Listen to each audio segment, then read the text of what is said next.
حق البكاء على سادات أموات. asalaamaaleykum wa rahmatullahi taala wa barakaatuhu. bokki jullit yëpp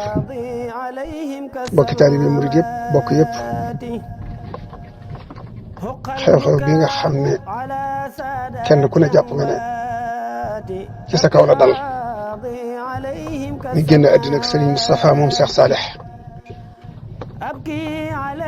noo ngi leen koy jaal di sàkku ci yéen ñëpp nag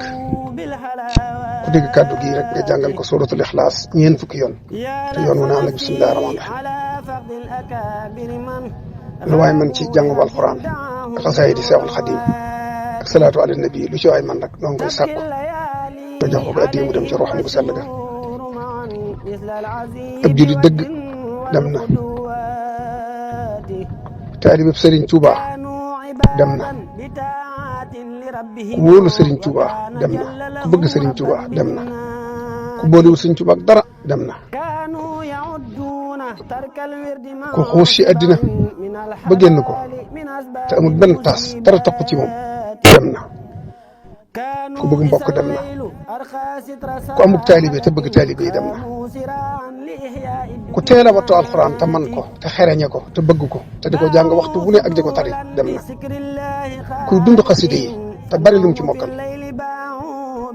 dem na. as Cheikh Moustapha Salih jàmbaar ja borom fidma yal na ko yàlla fayal, yal na ko yàlla jéggal ci darajay maamam Cheikhul Khadim te wanale ko Cheikh Salih wanale ko Cheikhul Khadim léegi. noo ngi koy jaal jullit yëpp waaye rawatina taalibe murid yi nga xam ne seen wéttal la woon, seenub sag la woon, kenn la woon ci yoon bi. noo ngi sàkku ñëpp ñaanal ko te ku ko man julli gi ñuy jullil ku génn àddina it nga defal ko te bañ koo waaj, ku ko man sax nga taftale ko ñetti fan yëpp guddi gi ne nga defal ko lu waaye man ci lu baax rek noo ngi koy sàkku ci yow.